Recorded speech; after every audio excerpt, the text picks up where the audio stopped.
Bismillahirrahmanirrahim. Assalamualaikum warahmatullahi wabarakatuh. Assalamualaikum warahmatullahi wabarakatuh.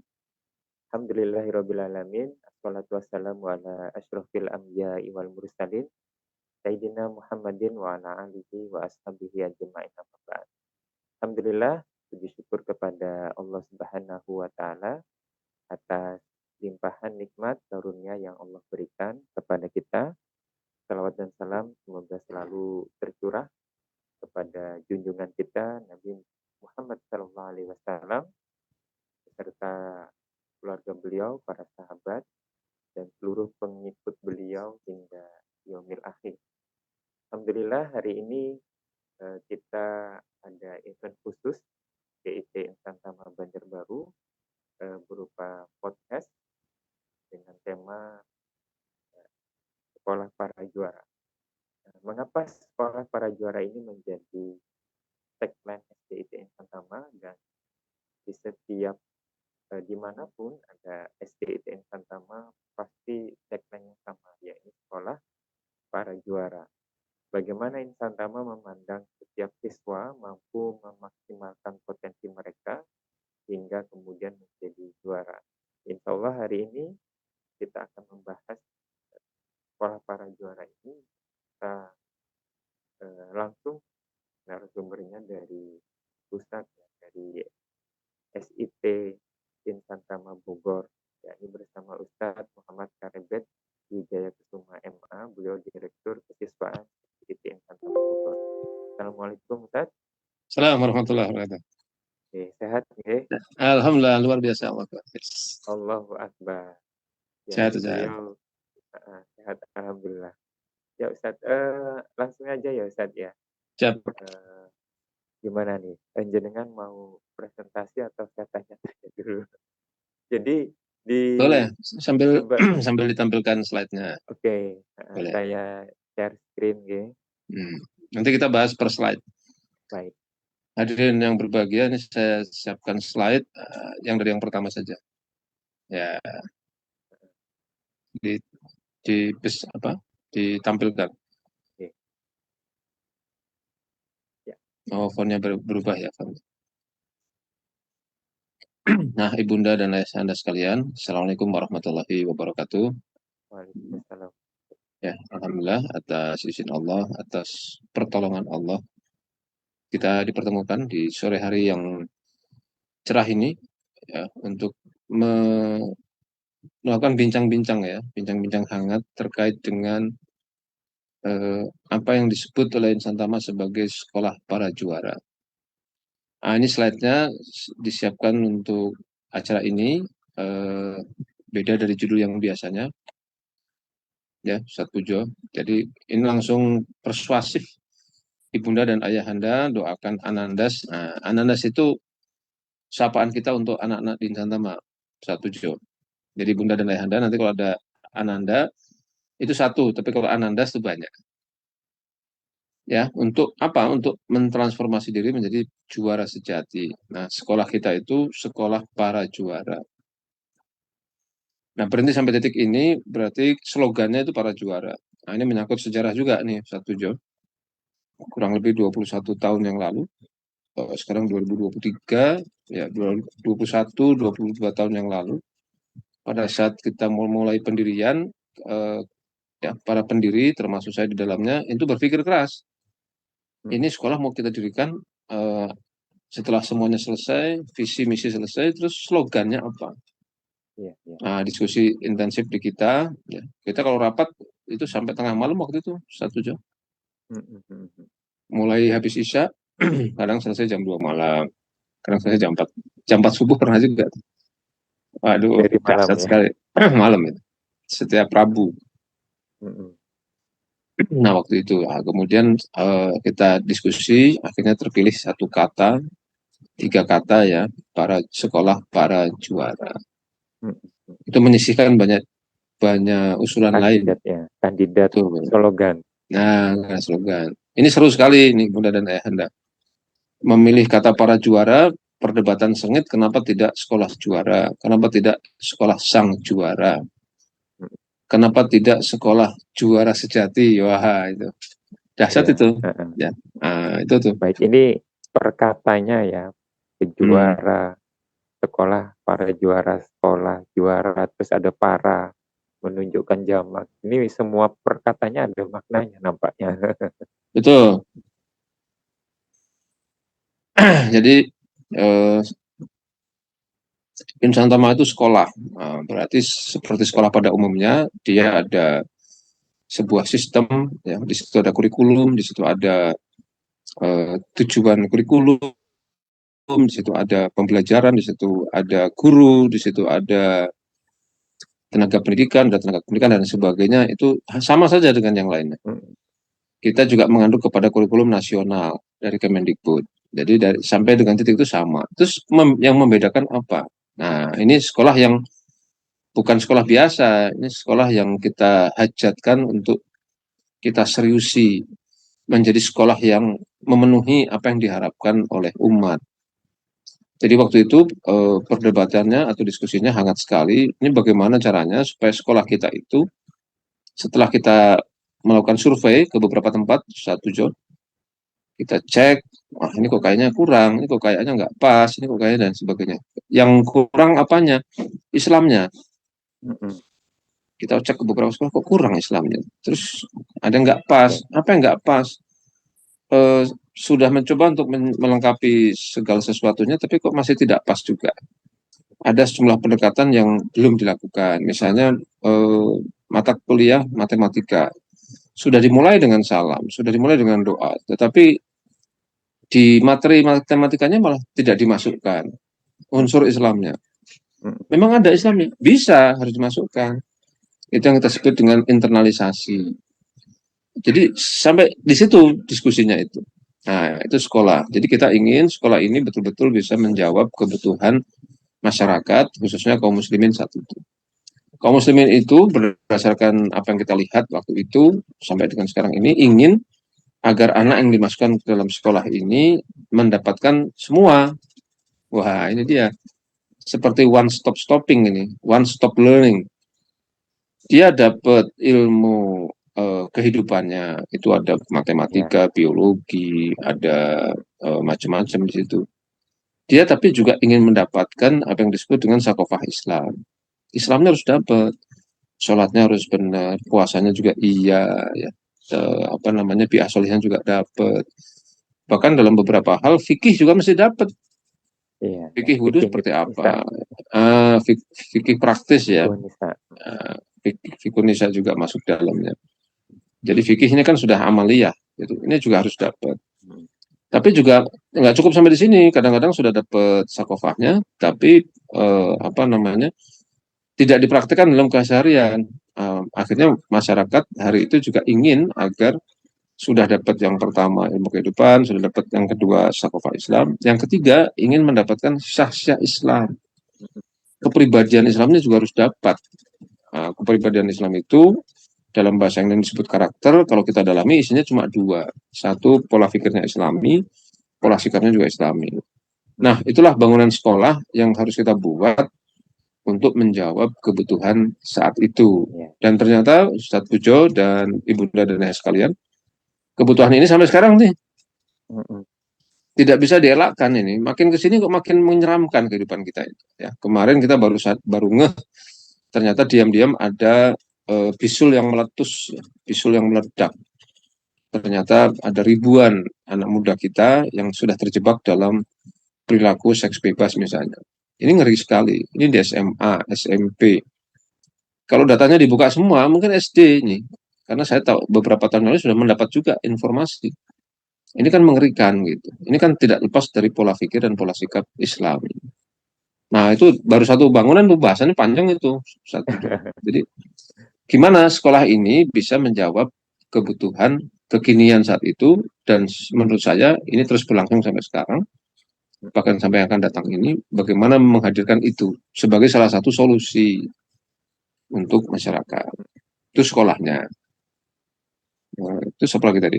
Oh tentang ini slogannya. Nah, slogan, juara juara itu apa?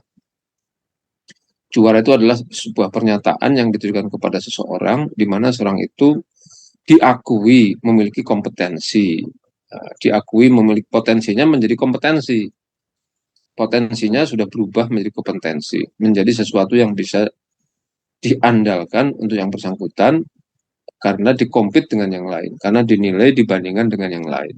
Itulah juara, Oke. kurang lebih begitu. Heeh. Nah, anak-anak ini masih kecil kok sudah jadi juara. Nah, ini yang menarik satu Jo. Mm-mm. Ibunda dan Ayahanda, mengapa kita pakai slogan sekolah pada juara? Dalam perkembangannya nanti, Ibunda dan Ayahanda, Satpujo, slogan ini dikopas oleh SMA di Bogor nih setidaknya yang saya tahu. Salah satu SMA di Bogor. Ya, satu SMA di Bogor saya tahu itu mengkopas slogan ini. Jadi SMA IT, bla bla bla, sekolah para juara. Mm-mm.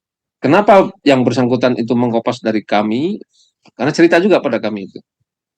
Mengapa mengkopas dari kami gagasan di SMA, sementara Insan Tama kekeh harus di SD. Di Nah, itu SD. pertanyaan. Itu yang membuat Ibunda dan Hera harusnya datang ke Insan Tama. Tanya itu satu Jo. Tanya itu teman-teman di Insan Tama. Kenapa kok sekolah para juara adanya di SD? SD. Nah, SD itu sendiri, SD dengan slogan sekolah para juara, SMP berbeda, SMA juga ada sendiri. betul. Nah, tadi kan ada SMA yang mengkopas ini Iya, untuk slogan SMA-nya. Sementara kalau kami di Insan Tama, iya, SMP SMA itu kami lihat bahwa pondasinya sudah selesai di SD. iya. Jadi harus dibangun sesuatu di atas pondasi ini, di atas kompetensi-kompetensi ini kita harus bangun sesuatu. Ini juga harus menjawab kebutuhan masyarakat hari itu sampai dengan sekarang. Nah, apa itu? Nah, kita pakai slogan sekolah calon pemimpin. Mm-mm. Tapi seperti apa sekolah calon pemimpin? Ah, itu bahasanya berikutnya. Sekarang kita fokus Berikutnya dulu kepada sekolah para juara. Biar sekolah para penasaran juara. ini, biar Mm-mm. pinisirin, gitu. Baik. Heeh. Jadi kalau dilihat ya definisi juara sendiri itu adalah pengakuan orang lain atas potensi yang memang sudah dikeluarkan ya menjadi Sudah sebuah dikeluarkan dan dinilai menjadi kompetensi. yang menjadi kompetensinya. Jadi ibarat eh, potensi saja itu sayang gitu. Jadi memang harus dikeluarkan menjadi sebuah Betul, kompetensi. Nah, betul. kompetensi ini sendiri ini sebuah hal yang istimewa ya. Ibaratnya itu sudah punya kompeten dalam dalam hal itu. Jadi sudah terdefinisi dia memiliki kekhasan apa. Nah, Ustadz ini eh,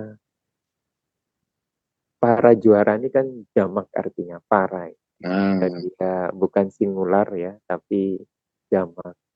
Nah, artinya memang di sekolah ini yang juara kan tidak sendirian gitu. Umumnya namanya juara itu sendirian. Nah, tapi ini kan banyak. Artinya banyak juara di sana. Ya betul begitu, Zat. ini yang menarik dalam diskusi diskusi kami waktu itu diskusi panjang kali lebar kali tinggi sama dengan volume. Kalau kita bicara volume itu kan tidak ada ruang kosong, jadi Ya, penuh itu isi ya. isinya itu penuh. Nah, begitu juga dengan dengan gambaran itu meskipun rada guyon, tapi saya ingin menggambarkan bahwa diskusi ini penuh sekali, penuh intensi ya. Background dari para pendiri Santama itu eh, sebagian ada dari dunia akademis. Itu ada dosen-dosen berprestasi kita punya. Kemudian ada konsultan. Jadi kita bergabung beberapa doktor. Nanti nggak usah saya sebut nama, nanti cari sendiri. Ini biar biar menambah rasa pinisirin ini satu job. Kemudian ada basis konsultan. Ini konsultan macam-macam ini. Ada konsultan manajemen, ada konsultan lingkungan, ada Ya. konsultan komunikasi, Nah, ada konsultan yang jaringannya sudah internasional, ada konsultan yang basisnya nasional, ada surveyor, ya, iya. konsultan Ahli survei statistik macam-macam. ya. Ahli statistik juga bergabung di situ. Kemudian ada yang bergerak di dunia bisnis, ada bisnis kuliner, ada bisnis properti, properti, ada itu. Ya, Masya Allah konstruksi. nih.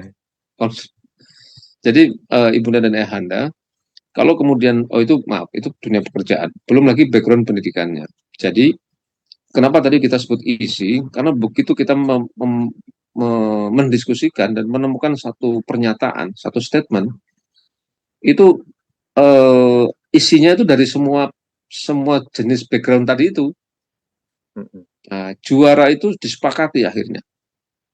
Nah, kemudian kita mendefinisikan ini juaranya, ini sekolahnya atau siswanya, wah itu, Atau gurunya. atau gurunya. Kalau siswanya Heeh. juara, gurunya ini guru juara.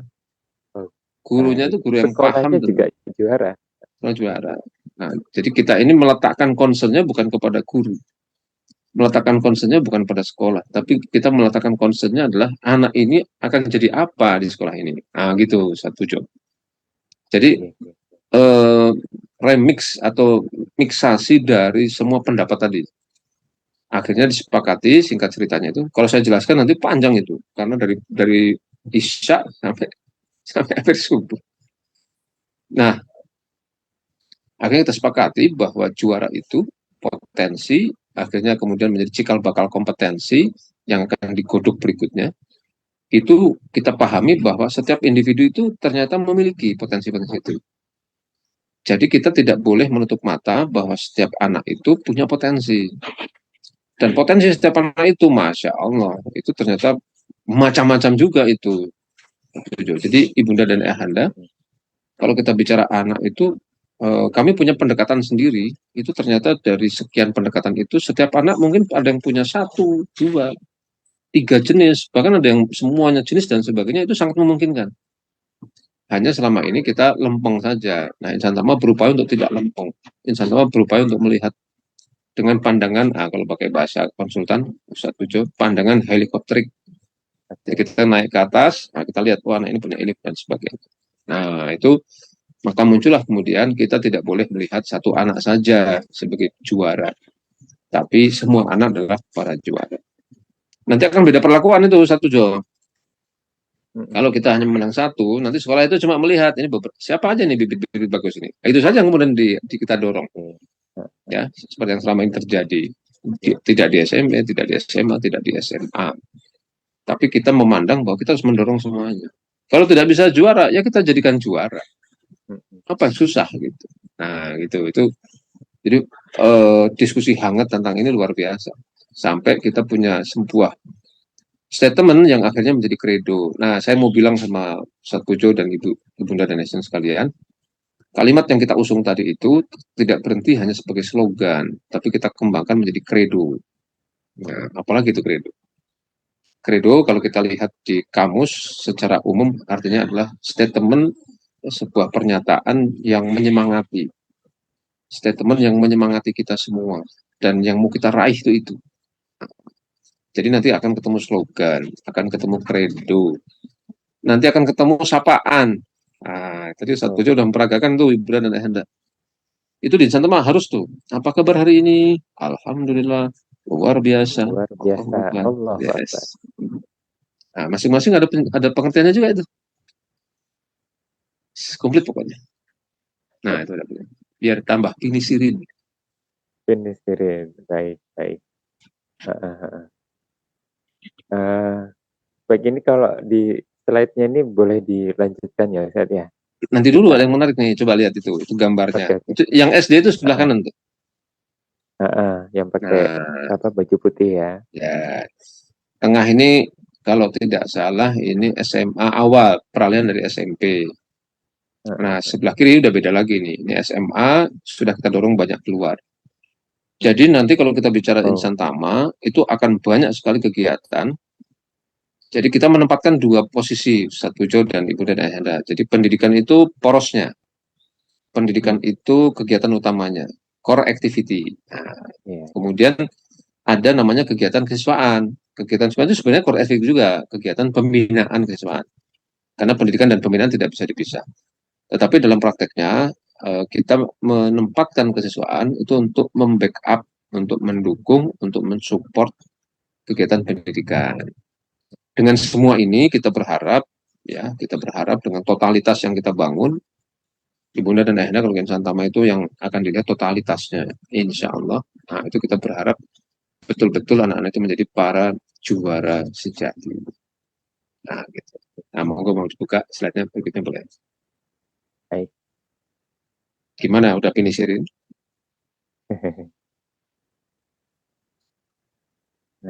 Nah, inilah kredo yang tadi saya bilang. Jadi juara sejati itu apa? Nah, tadi kan pernyataan dalam bentuk kamus. Katakanlah kalau dalam bahasa Islam itu ada makna lugoh, makna bahasa, ada makna syar'i. Nah, ini boleh disebut katakanlah makna syar'i yang kita pilih. Jadi juara itu ya salam. Ini kredonya tadi yang disebut ya, statement yang membuat kita meyakini, statement yang penuh keyakinan. Statement yang kita dorong untuk menjadi sesuatu yang kita akan bidik supaya anak-anak itu bisa seperti itu. Nah, Ibunda dan Ayahanda, Ustaz Pujo dan tim, kita definisikan juara itu bukan juara biasa, juara sejati. Sejati berarti the real. Kalau bahasa Inggrisnya the real champion. Apa itu? Yaitu mereka. Kenapa mereka? Ya kan para juara. Jadi lebih dari satu. Semua kita berharap. Yeah. Mereka yang bagaimana? Yang mampu menjalankan ketaatan. Kok taat? Ya, karena nanti filosofinya tidak akan pernah lepas dari positioning kita sebagai hamba Allah. Hamba Allah. Ketaatan kepada siapa? Kepada Allah. Jadi juara itu sebenarnya. Tapi bagaimana supaya bisa menjalankan ketaatan itu kepada Allah itu? Ternyata ada pernyataan lanjutannya. Secara mandiri. Jadi kalau ada kalimat secara mandiri itu berarti tanpa disuruh. Dia harusnya sudah melakukannya dengan kesadaran sendiri. Nah, itu kan di sini dengan penuh kesadaran sendiri. Ya, kadang-kadang kita menyaksikan banyak anak yang terpaksa melakukan sesuatu. Jangankan anak, kita aja yang udah dewasa kadang-kadang terpaksa juga. Aduh, ini gimana sih? Aduh. Banyak juga yang begitu kan. Jadi kita berharap begini. Selesai sampai itu tidak ya, ditambahkan dengan semua potensi yang dimiliki. Nah, potensi yang tadi sudah kita bahas itu cukup panjang kali lebar itu menjadi sesuatu yang tidak terpisahkan dari apa? Dari kemandirian, dari apa? Dari kesadaran. Karena kemandirian didorong dengan yang datang dari kesadaran, membawa serta semua potensi yang dimiliki, itu akan mampu membuat seseorang itu mampu menjalankan ketanya dengan maksimal. Ya, kalau dalam istilah bahasa kan ada istilah mastatotum. Itu dengan semaksimal kita bisa. Jadi lulusan-lulusan SD Tin Santama itu kita harapkan dengan semua yang kita sudah lakukan di sekolah, proses yang luar biasa di sekolah, proses yang penuh disiplin, totalitas, dan seterusnya, kita berharap mereka betul-betul mampu menjalankan ketaatannya kepada Allah secara mandiri, dengan penuh kesadaran sendiri, dan dengan semua potensi yang dimiliki. Itu kredonya. Nah, silakan cek tuh, sekolah lain ada nggak yang punya begini? Saya sampaikan tidak ada. Serius. Kalau nggak percaya, cari, cek. Saya yakin ya, insya Allah tidak ada. Baik. Jadi ini luar biasa ya. Kalau tadi dijelaskan apa itu juara, tapi kemudian dikembalikan lagi, jadi tidak sekedar potensi yang menjadi kompetensi, tidak cukup sekedar itu, tapi ini memang ada sentuhan-sentuhan secara Islam ya, bahwa manusia itu adalah hambanya Allah Subhanahu wa Ta'ala. Jadi demikianlah memang kita diciptakan oleh Allah itu tidak lain dan tidak bukan untuk beribadah kepada Allah. Jadi ketika kita taat ya kepada Allah, itulah ya juara sejati itu, luar biasa. Itu harus dirawat itu Ustaz Pujo. Jadi bukan disentuh, justru itu dasarnya. Pondasinya. Ya, kalau sentuhan kan bukan pondasi. Iya, sentuhan hanya bagian dari sebagian dari keseluruhan ya. Betul. Baik. Jadi oke. Jadi inilah yang dibangun di SDIT untuk SDIT Insan Tama ya, menjadi juara sejati. Nah, itu lihat gambarnya Ustaz Pujo. Di mana itu? Gedung Ini anak sate SD, apa ya? betul, anak SD, Nah, SD Tinggi Santama kelas 6. Nah, ini program puncak. hmm, Sebelum nanti akan bertemu juga dengan pesantren wisuda. Jadi program puncak sebelum pesantren wisuda. Ibu dan Ayahanda, nanti kita punya itu agenda pesantren wisuda. iya, iya, iya. Itu saya tanya, silakan deh tanya kepada anak-anak Insan Tama ya di pusat terutama di beberapa cabang yang sudah punya kelas 6. Itu pasti yang mengesankan buat mereka itu kegiatan kesiswaan. Nah, kegiatan kesiswaan itu salah satunya ya, tentu belajar di sekolah juga iya, tetapi kegiatan kesiswaannya buat anak-anak itu sedemikian rupa. Ini kelas Hmm, 6 Ustaz Pujo, ini agenda kemarin ya, yang terbaru. Nanti kita akan mulai lagi tahun ini untuk dalam waktu dekat Februari untuk Leadership for Champions. Ah, nanti kita ada lagi tuh. Jadi kita sudah benamkan juga kepemimpinan sejak dini. Ya, kita letakkan di kelas 4, kelas tinggi. Nah, leadership for champion 1 untuk kelas 4, leadership for champion 2 untuk kelas 5, nah ini yang kelas 3, yang 3 ini kelas 6. Yang kelas 6 kalau pusat itu kita bawa keluar kota. Nah, hmm, tadi kan saya sampaikan potensi-potensi itu dibuat sedemikian rupa agar anak-anak itu juga basis Islamnya juga dapat, kemudian kompetensi fikihnya juga dapat. Nah, kita bawa keluar kota, satu Jo, itu dalam rangka juga untuk praktek. Praktek apa? Praktek fikih. Fikih apa? Ya, fikih safar, misalnya. Bagaimana anak-anak itu sholat jamaah. Bagaimana anak-anak itu wudhu, tapi dengan air yang cuma sepertiga botol aqua. Maaf nyebut merek. Kalau di Kalimantan kan aqua bukan merek ya, tapi sudah jadi apa namanya? Kata-kata genuine ya. Minum aqua apa gitu ya. Minum naik Honda apa, padahal Honda merek motor. hmm. Betul ya, Saudara? Nah, jadi ini kita potret di sini nih. Heeh. Ini juga untuk jadi setiap kegiatan pasti ada filosofinya. Nah, khusus di sini, nah gedung sate itu eh, pasti asosiasinya adalah kepemimpinan. Hmm, Jadi hmm. kalian itu dengan melihat foto ini, kita berharap kalian itu bisa tahu bahwa kita itu jenjang berikutnya setelah menjadi para juara sejati itu, kalian harus jadi calon pemimpin. Itu satunya. Iya. Lead champ ya itu ya, Set ya. Licem, Hmm. itu menarik lagi tuh Ibu Nada. Nanti kita bahas satu-satu ya, apa itu licem, apa Oh itu iya, macam-macam, insya Allah. macam-macam. Ini masih panjang ini sampai tahun depan. Itu di di Banjarbaru Jumat Sabtu kemarin itu mabit saat karena baru Hmm, kelas 1 dan kelas 2. Itu ya, tangganya kasih tahu tuh, nanti siap-siap tuh kelas 4. kelas 4. Iya, iya. Hmm, Subhanallah. Oke, saya lanjutkan guys saat ini siap, siap. slide-nya ya. Nah, Ibu dan Ayah sekalian, itu pernyataan itu juga sebenarnya sering kita sampaikan pada saat parentama, parenting insan tama. Jadi ibu dan ayahanda kalau nanti masuk insan tama pasti juga wajib ikut parenting. Nah, ini parenting yang disiapkan khusus oleh insan tama. Kita menyingkatnya menjadi parentama, parenting insan tama. Ini satu kalimat yang disampaikan oleh ketua yayasan kita, Ustadz Ismail Yusanto, bahwa sesungguhnya kita para orang tua mesti paham bahwa anak kita itu bukan semata anak kita, tapi ia adalah anak titipan Allah, zat yang menciptakan kita. Ini dalam ini kalimat ini. Mm-mm. Jadi tugas dan kewajiban kita mendidik mereka itu harus sesuai dengan maunya zat yang menitipkannya. Khususnya saat anak dan nanti mencapai balik. Nah, balik itu apa? Dewasa. Kapan? Ketika mendapatkan taklif hukum. Yaitu apa? Tunduk, taat, dan patuh kepada zat penciptanya Allah Subhanahu wa Ta'ala. Itu mengapa Ustaz Tujo, saya sampaikan tadi, Islam menjadi basisnya. Bukan sekedar sentuhan. Karenanya, tugas dan kewajiban kita itu adalah semaksimal mungkin mendidik ananda, menyiapkan kondisi agar pada saat balik nanti bisa menjalankan ketaatannya kepada Tuhannya secara mandiri dan dengan penuh kesadaran sendiri. Hanya mungkin. Ya, ya, ya. Jadi kita punya kewajiban.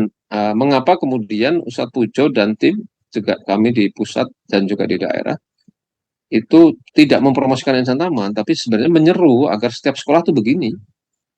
Mm-mm. Karena kita hari ini kehilangan menghadapi situasi yang disebut dengan lost generation Ustadz Pujo.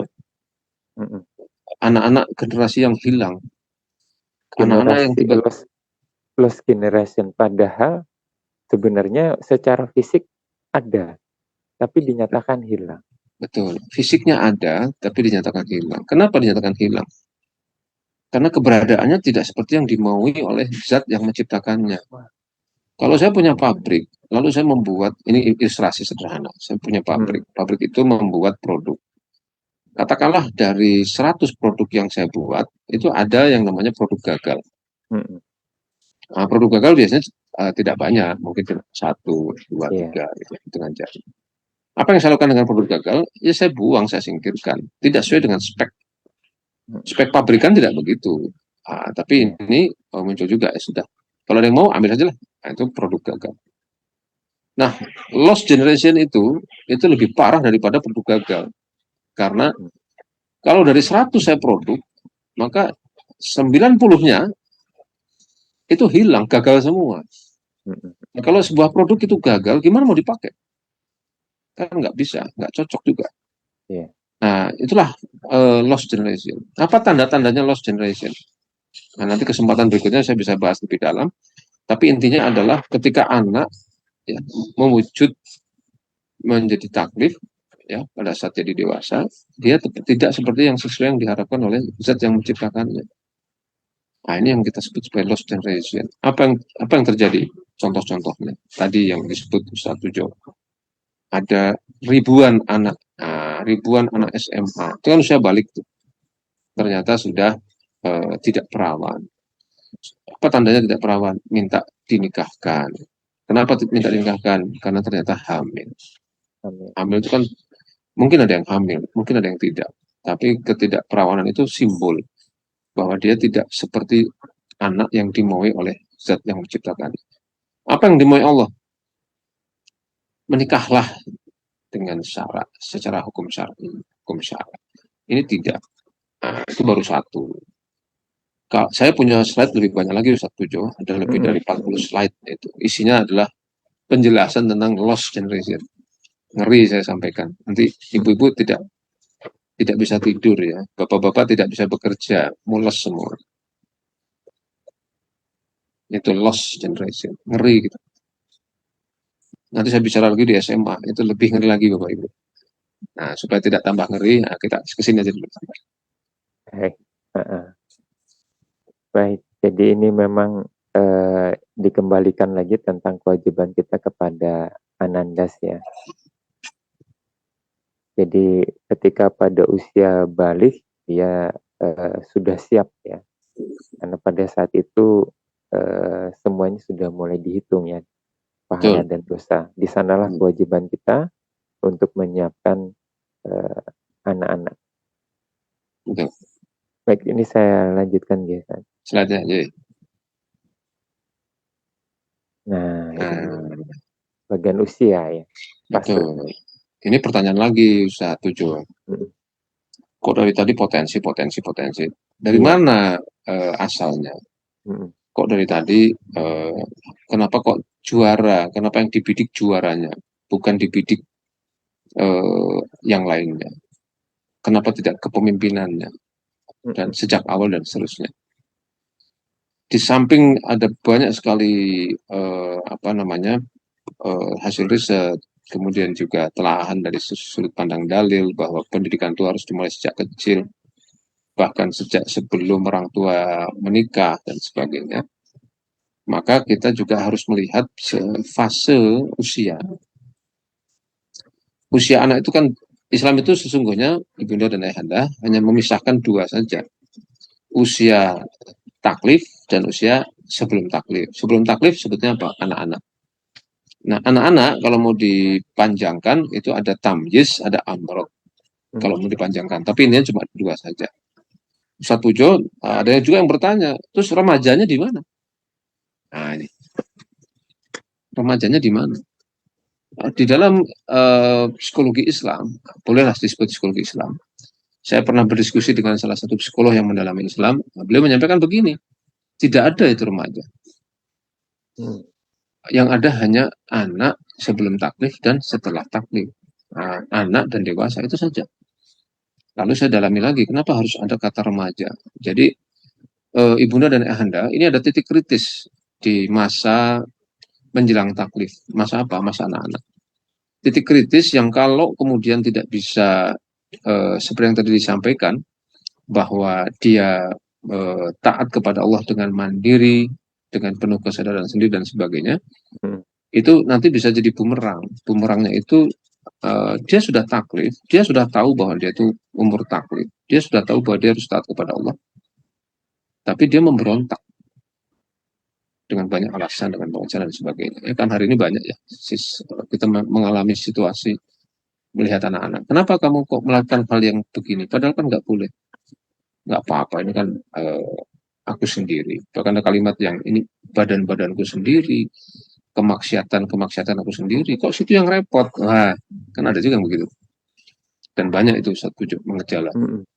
Nah, karena itu kemudian ini lagi-lagi dalam spektrum yang lain, keras kajian, riset dan sebagainya, di dunia psikologi itu ternyata sasaran tembak supaya kaum muslimin itu bisa diruntuhkan pada masa taklifnya itu, akhirnya dibuatlah sebuah tanda atau sebuah fase antara Hmm. namanya remaja. Remaja itu. Nah, itu fase antara yang dibuat oleh Barat. Ya, saya berani mengatakan begitu setelah diskusi dengan ahli psikologi Islam. Untuk apa? Untuk tadi mengosongkan itu, mengosongkan dari cara pandang, mengosongkan dari pendidikan, mengosongkan dari perlakuan Islam kepada anak-anak kita. Nah, jadi Nusantama berpegang bahwa remaja itu eh, jangan dijadikan sebagai satu tahapan fase, tapi kita mengacu saja kepada apa yang dimauin oleh Islam. Nah, kalau dalam Islam itu hanya anak dan taklif. Anak itu kalau mau dikembangkan hanya tamyiz berdasarkan usianya, berdasarkan apa yang terjadi pada usia itu, yaitu tamyiz dan amrod. Nah, usia SD ada di mana? Usia SD itu coba diklik satu lagi supaya kalau nggak salah. Nah, usia stop itu apa Ya. tanda merahnya itu. Jadi usia SD itu umumnya antara umur 16 sampai 12 atau 13 gitu ya. Betul ya. Hmm. Nah, ada apa di usia 6 di usia 6 sampai 12 atau 13? Jadi itu fase di mana anak-anak kita kebanyakan di usia tamyiz dan amrod sebagian. Usia tamyiz itu apa? Ya, ini adalah masa awal-awal anak untuk membedakan. Tamyiz itu mumayyiz. Jadi membedakan mana baik, mana buruk.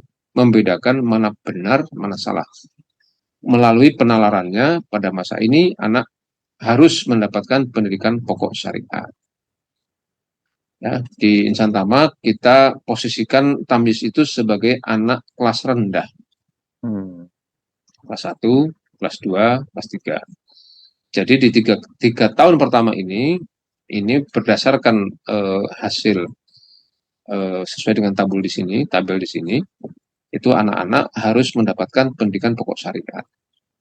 Nah, guncangan pertama dari peradaban barat kepada kita itu ini dihilangkan. Ya. Bagaimana caranya supaya anak kita itu secara sistematis tidak bertemu dengan Islam. Maka banyak sekali pelajaran-pelajaran yang bukan Islam di usia ini. Padahal seharusnya seperti yang disampaikan di sini perlu mendapatkan pendidikan pokok syariat, jangan dihilangkan. Nah, disinilah kemudian nanti kita lihat anak-anak Nusantama itu kalau sholat sejak kelas 1 sudah dibawa ke masjid, sudah dibawa untuk berjamaah. Terus begitu, sudah dijelaskan tentang apa itu hukum Islam yang 5, wajib, sunnah, mubah, makruh, haram. Sudah dijelaskan apa itu eh, rukun Islam dan dipraktekkan bersama-sama. Pokoknya seperti apa? Oh, ternyata saum itu kayak gini. Saum itu lapar ya, nak. Terus dijelaskan lagi. Laparnya karena apa? Dan seterusnya. Ya, itu kelas rendah. Tapi usia SD kita itu juga ada kelas tingginya. Nah, dari mana kelas Hmm. tingginya itu? Dari katakanlah subfase anak yang namanya amrod. Pada masa ini, anak memerlukan pengembangan potensi. Karena pada masa ini anak mencapai akil balik. Apa itu artinya akil balik? Akalnya sampai. Nah, berarti menjelang taklif nih. Satu jo. Ibunda dan ayahanda, ketika anak itu memerlukan pengembangan potensi, nah kita bertemu dengan potensi di sini. mm, mm, Setelah anak pendidikan rendah itu, sorry, bukan pendidikan rendah, maksudnya kelas rendah itu ya, sudah mulai dibiasakan dengan syariatnya, keislaman ibadah. harian, Mm, ibadah harian, ya. Bahkan kita juga sudah berikan kepada mereka kiroati. mm, Kiroati kalau sesuai dengan standar itu dalam waktu 2 tahun sudah bisa selesai itu anak-anak itu bisa membaca dengan benar, tahsinnya benar dan sebagainya itu luar biasa di Santama itu. Nah itu sudah mulai masuk tuh kepada fase pengembangan potensi-potensinya. Nah potensinya itu nanti kita kelompokkan ternyata ada cukup banyak dan potensi ini ternyata setiap anak pasti punya. Sepanjang sejarah 22 tahun kita itu membesut apa yang disebut dengan mm, sebuah lembaga pendidikan bernama Santama ini, tidak pernah tidak kita pasti menemukan anak-anak itu punya potensi. Bisa mm, mm. satu macam, dua macam, atau bahkan ada yang bisa semua macam dan sebagainya. Nah itu amrod. Nah paduan sedemikian rupa dari kelas 1 sampai kelas 6 inilah yang kemudian dengan pendekatan yang kita punya, kita bisa memunculkan karakter para juara Para sejati. juara. Nah, jadi eh, jadi dikembalikan kepada potensi per tahapan usia, per fase usia, Betul. Karena ya, tidak boleh melampaui usia. melampaui usia. Jadi memang di sanalah perkembangan akal anak-anak, ya. Betul, betul. Dan dibangun kebiasaan ibadah ibadah harian ya sesuai usianya. Nah, kemudian ada pada amrod muncul potensi-potensinya. Nah, ini luar biasa. Jadi disinilah yang pondasi juara sejati itu per per usia ini ditanamkan. Nah, luar Betul. biasa. Jadi tidak boleh mendahului usia. Mendahului Tapi usia. juga betul, tapi Tidak juga boleh, tidak betul, tapi boleh juga maksud saya tidak boleh eh, apa namanya? Tidak boleh juga melewati usia. Maksudnya begini, ya. ada mata kuliah mahasiswa. Ini Mm, satu contoh case ya.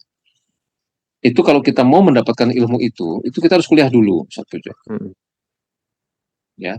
Biasanya ini di ilmu-ilmu bidang kehidupan. Contohnya manajemen. Katakanlah strategic management. Coba klik itu Ibunda dan Ayahanda. Strategic management itu mata kuliahnya di mana diberikan? Itu akan diberikan di apa namanya di jenjang sarjana. Biasanya di tahun ketiga atau keempat. Itu kalau mata kuliahnya ada manajemennya. Kalau tidak ada, mungkin akan terlempar di S2. Jadi bayangkan untuk menguasai ilmu itu, kita harus kuliah dulu.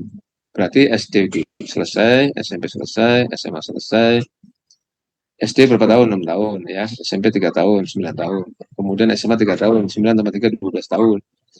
Kemudian kuliah 4 tahun tuh, satu jo, ya 12 mm, tambah 4, 16 tahun. mm, Menunggu 16 tahun baru dapat ilmu itu. mm.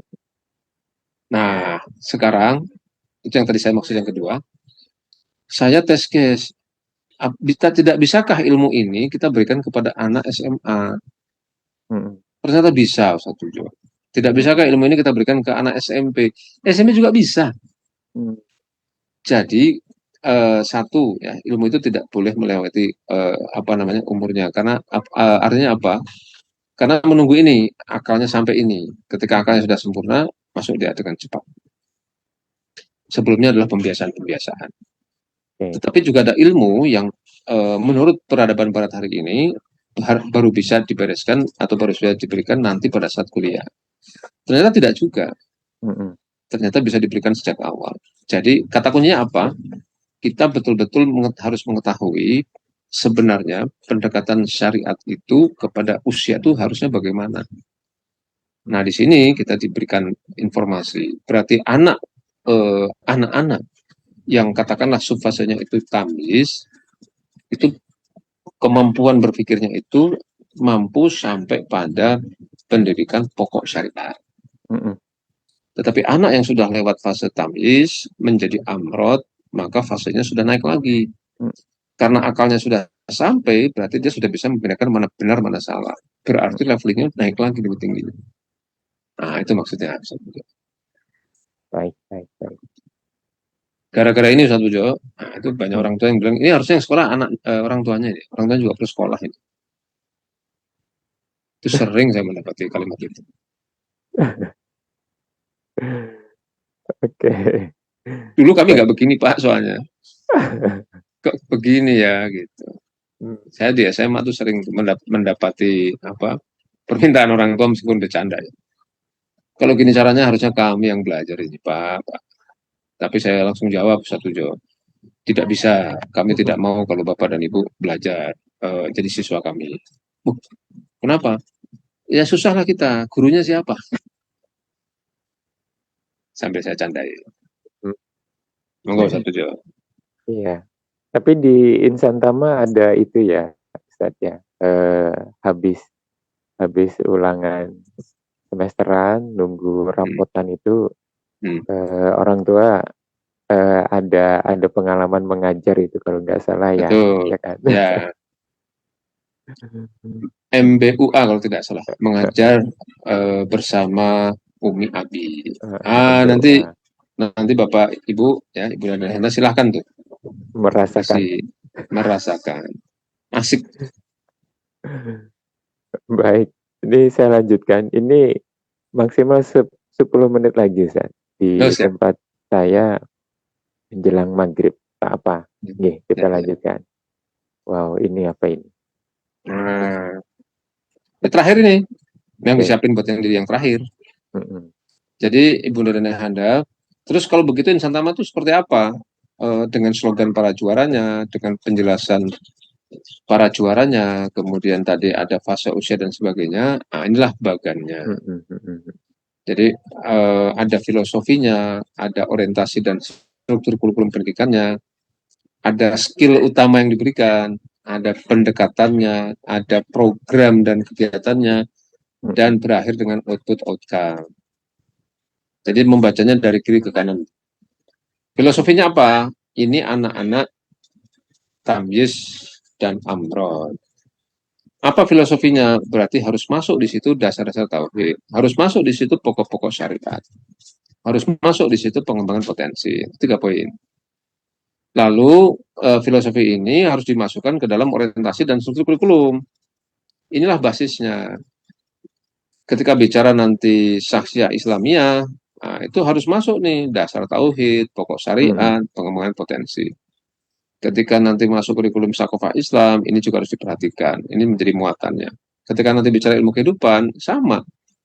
Kita tidak boleh memisahkan matematika dengan tauhid, matematika dengan syariat. Mm-mm. Ada pertanyaan, emang matematika apa Bisa. hubungannya dengan syariat? Oh ada, ilmu ilmu kehidupan itu fardu juga. Mm-mm. Kalau sakofa Islam, fardunya fardu ain. Fardu Tapi kalau ain, ilmu kehidupan, fardunya fardu fardu kifayah. kifayah. Karena dia fardu kifayah, maka dia juga harus dikembangkan berdasarkan ilmu ini. Contohnya matematika. Nah, di insan taman ya. Nah, mungkin ada sebagian yang dalam tanda petik tidak mampu mengikuti karena eh, Iya. makin lama makin rumit tuh matematika. Ini pengalaman saya juga sih. Nah, terus kita sampaikan kepada anak-anak. Nah, jangan ditakuti matematika itu, nikmati saja. Kenapa? Karena matematika itu diperlukan dalam rangka juga untuk melaksanakan syariat. Mm-mm. Nah, kalau kita nggak tahu matematika, kita tidak bisa menamai ini rokat yang keberapa, Mm-mm. ya kan? Satu. Kemudian zakat itu menghitungnya bagaimana? Betul. Itu pakai matematika. Waris itu lebih dahsyat lagi. Bagaimana menghitungnya? Itu matematika. Dan yang lebih dahsyat lagi, siapa peletak dasar matematika untuk Nah, abad modern ini? Ternyata ahli Muslim, ya, namanya kalau tidak salah Al-Khawarizmi. Al-Khawarizmi. Nah, itu Muslim. Jadi, ketika kalian mendalami ilmu kehidupan, jangan pernah singkirkan itu dari sudut pandang Islam. Nah, itu yang disampaikan kepada anak-anak. Itu orientasi, struktur, kurikulum, kurang lebih nanti begitu. Mm-mm. Dari situ, kemudian dari sudut pandang pembinaan kesiswaannya, apa? Ada dua skill utama. Yang pertama, kita mengadopsi apa yang disebut dengan integrated multiple intelligence. Nah, and adversity question. Nah, nanti pada pembahasan berikutnya, satu jauh jangan dibahas Oh, sekarang. Nanti mabuk berat. Ya. Tapi basisnya apa? Way of life. mm-mm. Basisnya apa? Tauhid. Nah, gitu. Kemudian untuk kelas tinggi sudah kita benamkan tuh kepemimpinan transformasional. Coba itu. Kepemimpinan transformasional itu adalah mata kuliah S1. Itu juga jarang. Kalau mungkin ditemukan S2. Kemudian ini dipakai dalam format bisnis dunia, format usaha dunia. Kita sudah benamkan sejak SD, kelas tinggi, kelas 4.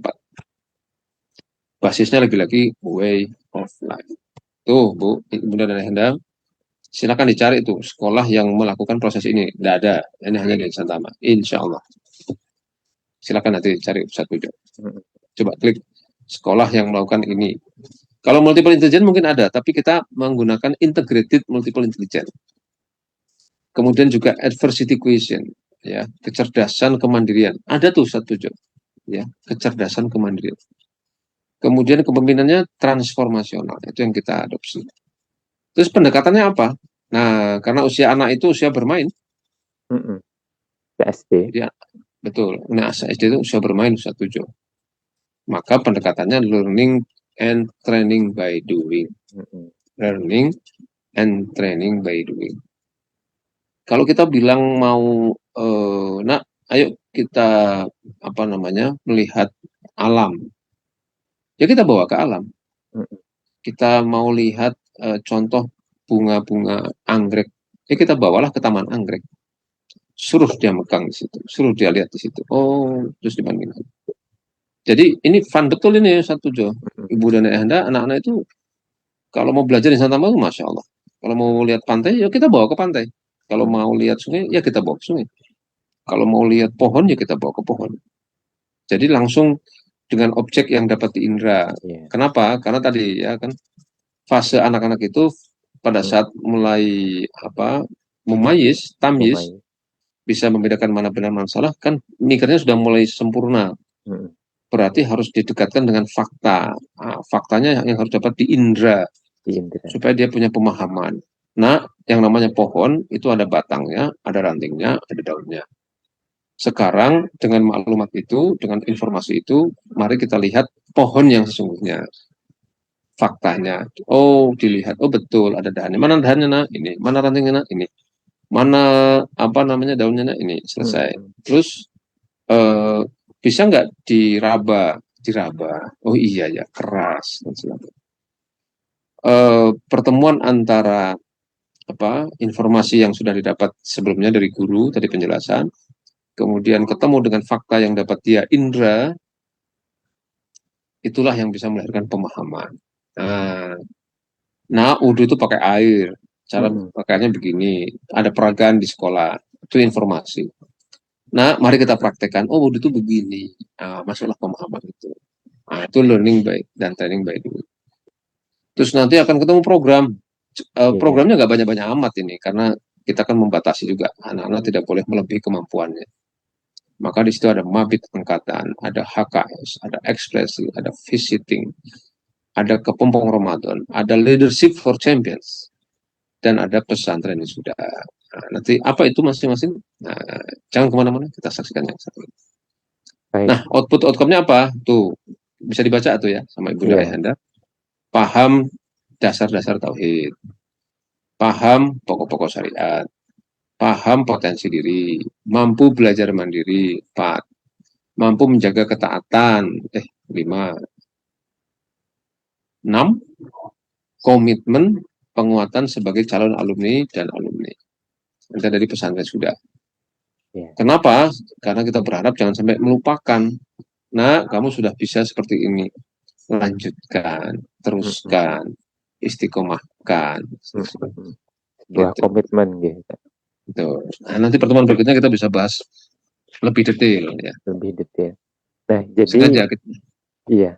Ini saya ingin menggambarkan ke Bapak, Ibu, Umi, Abi sekalian. Jadi ini berangkat dari ya, fisik kita sebelah kiri ya, ini filosofi. Filosofinya seperti apa? Jadi di Insan Tama ini memandang anak-anak kita ini, kemudian memandang bahwa kita ini sebagai hamba Allah, ini maka muncullah sebuah filosofi. Tapi filosofi ini dia harus mampu di breakdown sampai ke langkah-langkah yang konkret. Nah, inilah kuadran-kuadran yang ada di sini. Ada orientasi dan struktur, skill utama, pendekatannya seperti apa, program dan kegiatan konkretnya itu apa. Nah, ini luar biasa.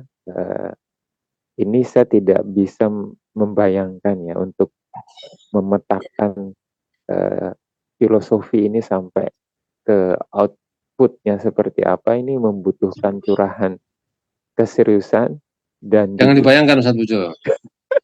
Harus dicoba, harus dicoba. harus Jadi dipraktekkan. dalam konteks bahwa ini sudah terpetakan seperti ini, memang harus dipraktekkan. Begitu Iya, luar biasa. Jadi memang kita di SD Insan Tama, SDIT Insan Tama, ini ada ekspresi, ada visiting ya, betul. ada kemudian ada farming juga ya, dan ini bukan sekedar kegiatan sebenarnya, dia merupakan pengejawantahan dari learning and training by doing. Nah, harus ngerti itu. Iya, Dan dia ini adalah berangkat dari, kalau setback ke belakang lagi, ini adalah skill utama yang ingin ditanamkan. Di sana ada yang hijau ini, dia basis way of life gitu. Jadi tidak sekedar pendekatannya seperti apa, luar biasa. Di sini Ustaz, di SDIT Insan Tama Banjarbaru semester kemarin itu ada seed itu apa? Benih ya, menanam. Luar biasa kita menyiram bahwa Allah menghadirkan air sebagai sumber kehidupan. Jadi kita betul, tarik itu betul, betul, learning by doing itu. Kemudian betul, kita tarik ke syariah, ke akidah gitu. Luar biasa. Subhanallah. betul. Tidak pernah ada kegiatan yang lepas dari filosofi. Tidak Betul. pernah ada filosofi yang tidak Mm-mm. yang apa namanya lepas dari Mm-mm. akidah. Mm-mm. Karena tadi filosofi besarnya adalah kita hamba Allah. Nah, kalau hamba Betul, Allah betul. itu yang diharapkan oleh Allah kepada kita cuma dua, beriman dan beramal soleh. Nah, Mm-mm. bagaimana kita mengejawantahkan iman dan amal soleh itu dalam konteks pendidikan? Mm-mm. Jadi para juara sejati itu ya kelihatan nantinya itu pada tanda itu, Betul, imannya betul. kokoh, amal solehnya juga kuat. Mm-mm. Begitu Nah, satu Joy dan ibunda dan ayah sekalian, Umi dan iya. Abi, Wah, dimanapun berada. dimanapun berada, saya senang banget ini lihat ini. Jadi ini bagi yang eh, jadi kita tidak bisa apa, memang terlihat anak-anak itu dengan keseharian aktivitasnya, dia berangkat sekolah, kemudian H-1 sebelumnya, ayah, ibu, umi, abi, besok kegiatannya ini. Hmm, Jadi sebenarnya di balik itu ada yang ingin kita tanamkan. Jadi betul, boleh sebuah sekolah punya aktivitas yang sama, tapi bisa jadi berangkat dari titik yang berbeda. Ya, tadi sudah diingatkan oleh Ustadz Karebet ya, bahwa kita adalah hambanya Allah ya. Hambanya Allah di ukurannya adalah keimanan dan amal soleh. Ya, itu yang sangat penting sekali. Ustadz nah, ini ini ada kabar gembira nih sebelum ditutup. Jadi baik-baik. kita atas dorongan yang kuat, akhirnya kita akan membukukan ya apa yang disebut dengan integrated multiple intelligence. Nah, tunggu tanggal mainnya. Kalau di SMP SMA sudah terbukukan ya, kepemimpinan transformasional. Nah, yang belum justru di SD nih. Jadi dalam waktu dekat mudah-mudahan tidak lama, insya Allah sudah akan terbukukan Amin. ya pengalaman Insan Tama. Mm, mm, mm, mm. Biar nanti bisa kegiatan ini atau pendekatan ini bisa juga dilakukan oleh sekolah lain. Kita Iya. tidak punya pretensi yang terbaik, bukan itu, tetapi kita merasa bahwa ini adalah bagian dari amal soleh. Mm, Maka mm. kita berharap sekolah-sekolah lain itu juga bisa melakukan hal yang sama. karena Baik. kita sekarang sedang concern ya untuk mendidik anak-anak kita. Terlebih tantangannya juga tidak kalah mengerikan, yaitu kita menghadapi tantangan Mm-mm. lost generation. The Lost Generation. Nggak bisa kerja sendiri, Pak Ustadz Pujo. Ini harus Mm-mm. bersama-sama semua dengan kesadaran bersama. Mm-mm. Mm-mm. Demikian Baik. mungkin yang bisa disampaikan. Iya, Sampai jumpa nanti di kesempatan berikutnya. Kita dalami. kesempatan yang lain. Ya, kita Ya. doakan mudah-mudahan kalau kepemimpinan transformasional, beliau cerita tadi ada dari SMP SMA, mudah-mudahan yang untuk SD segera segera terjilid tercetak dia. Amin Ya, ya insya rabbal Allah. alamin. Amin. Amin. Baik, Umi Abi, ayah bunda sekalian dimanapun berada, demikian perbincangan kita. Banyak sekali titik-titik wawasan baru bagi saya pribadi, apa itu juara, ya, apa itu juara sejati, gitu ya. Dan dan ini ternyata konkret sekali ya. Jadi bukan mengawang-awang, eh, tapi memang konkret. Buktinya apa? Yang problem yang kita alami saat ini, yakni adanya ancaman eh, lost generation ya, yang saat ini Betul. benar-benar terjadi. Dan itu baru SMA ya yang minta kompensasi eh, kompensasi nikah ya usia Betul. SMA. Nah, kita bayangkan itu karena sudah ada perubahan fisiknya, mengandungnya. Mungkin yang nggak mengandung ya tidak minta kompensasi. Dan ini Serem menjadi itu. keprihatinan bagi kita. Jadi Ya. ini bukan sebuah apa pandangan yang mengawang-awang. Jadi memang ini konkret ya yang kita bicarakan ini. Mungkin demikian. Syukron wa jazakumullah khairan kepada Ustadz Karebet telah berkenan untuk share di sore ini. Mudah-mudahan kita bisa bertemu di lain waktu dengan tema-tema yang menarik yang nampaknya masih banyak sekali yang Banyak, perlu insya Allah. kita diskusikan. Ya. Baik, sekali lagi jazakumullah khairan kepada Ustadz Waalaikumsalam. Karebet. Demikian Bapak Ibu sekalian perbincangan kita dengan tema Insan Tama, SDIT Insan Tama Sekolah Para Juara, mudah-mudahan memberikan manfaat dan kebaikan untuk kita semua. Salah khilaf mohon maaf. Terima kasih. Jazakumullah khairan wa afu minkum. Alhamdulillahirrahmanirrahim. Assalamualaikum warahmatullahi wabarakatuh. Waalaikumsalam warahmatullahi wabarakatuh.